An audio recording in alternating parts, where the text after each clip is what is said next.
여러분, 윤 대통령이 한마디 한 거에 대해서 민주당도 또 난리고, 뭐, 보수 지지자들 중에서도 많은 분들이 윤 대통령이 왜 저런 얘기를 했냐, 막 이런 분들, 지금 채팅창에서도 있고, 뭐, 그런데요.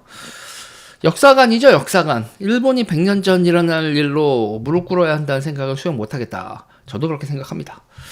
저도 그렇게 생각을 해요. 자, 여러분, 일단 이렇게 보세요. 그 전쟁이나 뭐 식민지배 이런 거요. 원수를 낳죠, 원수. 우리가 일본한테 식민지배 당한 거 이런 거 그런 거에 대해서 이제 원수라고 생각하는 그런 거 거기까지도 뭐 그럴 수 있어요. 뭐 인간의 본능적인 생각이죠. 그리고 대를 이어서 복수를 해야 된다. 뭐 그렇게 생각하는 사람들도 있을 수 있습니다. 너는 네 애비의 원수를 꼭 갚아야 된다. 근데 이제 이런 식의 사고방식이 여러분 보통 초원 유목민들이 이런 식의 사고방식 많이 해가지고 살거든요. 그러니까 징기스칸 살던 그 몽고 초원 같은 데서 이럽니다. 그렇게 분열되어 있는 상태에서 너는 네 애비에 네 헤레비에 그리고 그들이 역사라고 하는 게 네 애비는 어떻게 죽었고 네 헤레비는 어떻게 죽었는지 기억해라 막 이런 거거든요. 근데 여러분 제가 하고 싶은 얘기는 그게 되게 원초적인 역사관이긴 한데 그게 여러분 패권이라는 거 징기스칸 예를 들면 징기스칸이 나타난 다음에 몽고 초원 다 통일을 했죠. 그러고 난 다음에 네가 우리 아버지 죽였지, 너가 우리 할아버지 죽였지. 그러고 나서 이제 원수 복수하겠다고 했으면 거기에 피바람 나가지고 그게 또 그 패권 질서가 생길까요? 이게 여러분 패권 질서라는 거는 그런 거 있잖아요. 과거에 치고받고 모아둔 게 다 싹 다 정리가 되는 게 그게 패권입니다. 패권. 그리고 패권이라는 건 질서를 가져오죠. 패권이라는 게 질서를 가져오는 원인이 간단해요. 그게 누구는 누구의 왼수, 너는 나한테 뭐 했지 이런 걸요. 큰 형이 나타나면 끼깽하죠. 그게 이제 근대 정치 사상에서 홉스의 레바이어던 이런 얘기가 많이 나오는데 레바이어던이 없이는 항상 무질서만 있다 인간사에. 뭐 항상 우리가 그런 관점 항상 유효하다 이런 생각을 많이 하게 되는 그런 관점이죠. 자, 팍스 로마나 팍스 브리타니카 뭐 팍스 몽골리아 이런 게 옛날에 있었고 지금은 여러분 팍스 아메리카나 미국의 패권 질서가 무너진다고 옛날 같지 않다라고 세상 사람들이 얘기하고 있는 그런 시대입니다. 근데 여러분 보세요. 여기서 이제 우리가 팍스라고 붙이는 그런 시대는 그러니까 혼돈과 사륙의 시간이 지나간 다음에 새 패권 질서에서 여러분 교역하고 교류가 돼요. 교역하고 지중해에서 상선이 왔다 갔다 해적선이 사라지니까 막 상선이 왔다 갔다 하죠. 그렇게 되는 겁니다. 그래서 지금 우리는 패권 질서 하에서 미패권 질서 하에서 살고 있어요. 그것도 일본하고 한국은 둘 다 미패권 질서의 종주국인 패권 질서국인 패권 유지 헤게모니 국가인 종주국이라고 표현할 수 있고 헤게모니 국가라고도 할 수 있고 뭐 이렇게 하는데 이제 종주국은 옛날 표현이니까 패권 국가, 헤게모니 국가인 미국의 동맹들이죠. 이 패권의 한 축들입니다. 자, 그리고 우리는 그 미패권 하에서 여러분 우리가 수탈당했어요? 우린 번영한 나라입니다. 이거 분명히 해두는데 우리가 제3세계 국가예요, 여러분. 비실 막 이래요?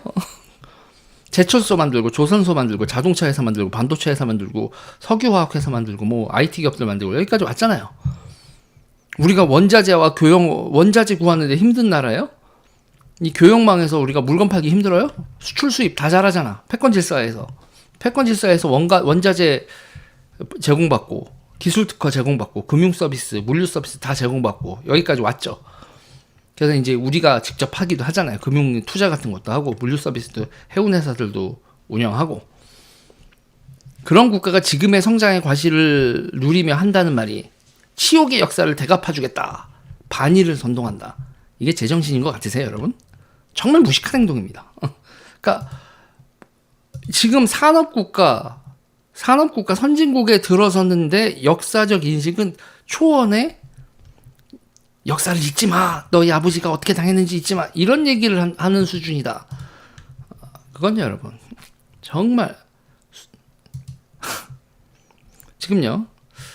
현재 일본이 우리나라의 적성국가 맞아요? 그렇게 생각하는 게 맞아요? 미국 패권하에 미국의 동맹국 상호 간의 과거 역사를 기준으로 반목하는 게 얼마나 무모한 행동인지에 대해서, 그것도 미국의 경쟁자가 없는 상태도 아니고 미국과 지금 패권 경쟁을 하는 러시아, 중국 이런 데가 등장한 상태에서 지금 우리가 계속 일본하고 역사 가지고 깨작깨작거리는 게 얼마나 무모한 행동인지에 대해서 우리의 교역망, 기술 뭐 이런 게 어떻게 유지되고 있는지에 대해서 한번 다시 생각해 봐야 되지 않겠어요?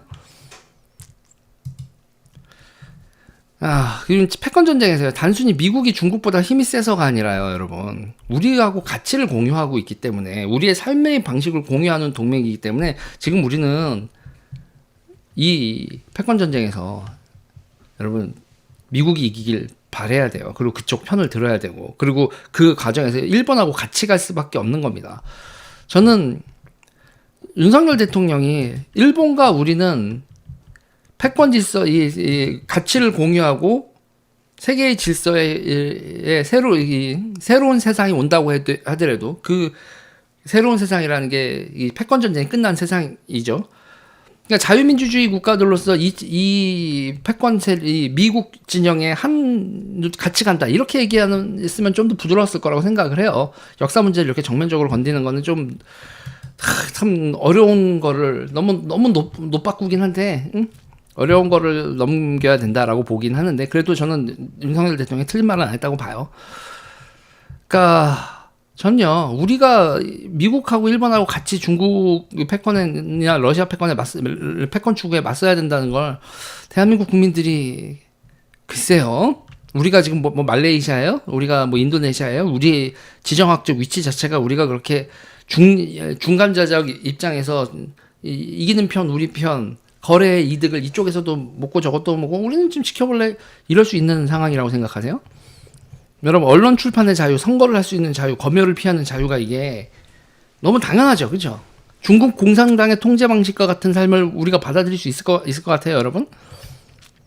홍콩 시민들의 절규에는 우리가 왜 귀를 기울이지 않아요? 그 사람들 여러분 아시잖아요. 홍콩 자유롭던 나라, 우리보다 훨씬 더 자유롭던. 근데 홍콩 사람들이 비명을 지르잖아요. 중국의 직접 통치가 시작된 이후로 어찌 되어가는지 보고 있잖아요. 우리가 중국 패권하에 들어간다고요? 지금 그거에 맞서야 되는데 그 맞서기는 과정에서 일본하고 반목을 한다고요? 말이 안 되는 겁니다. 우리는 이미 미국하고 동맹 관계고 그 미국은 일본하고도 동맹입니다. 자, 중국이요 여러분. 삼불이란 이런 거 하면서 삼불 중에 하나가 뭐였어요? 한미일 군사동맹 하지 말라는 거였거든요. 한미일 군사동맹 하지 말라는 거였거든요. 지금요 여러분, 우리는 한미일 군사동맹의 시대로 지금 넘어가고 있는 거고, 그거로 인해서 세상에 온통 시끄러운 일이 벌어지는 겁니다. 지금 윤석열 대통령은 일본하고 100년 전 일 이렇게 무릎 꿇는 거 이렇게 얘기를 했지만, 윤석열 대통령도 지금 한미일 동맹으로 가고 있는 거예요. 대한민국이 지금 이 동북아에서 다자동맹으로 가는 거, 다자동맹, 한미일 동맹 체제로 가는 거 있잖아요. 이거는 우리의 숙명입니다. 숙명. 이제 대한민국 각근 전술에 완전히 매몰된 대한민국의 국민들이 여기서 얼마나 빠져나와서 일본하고 한미일 동맹 체제로 넘어가는 위한 역사 인식이나 정치에 대한 인식을 가질지 모르겠어요. 대한민국의 역사의 전환점에 대한민국 국민들의 결정, 보수 정치인이라는 사람들도 얼마나 이거에 대해서 자각을 하고 있고 국민들을 설득할지 모르겠네요. 저는 아무튼 윤석열 대통령의 가치 중심 외교, 동맹 중심 외교를 회복하겠다고 선언하고 있는 이 일련의 과정에 대해서 전 지지합니다. 전 지지하고, 그리고 우리가 나아갈 길이 뭔지에 대해서 좀 다 같이 곱씹어 보자, 이 얘기는 하고 싶어요.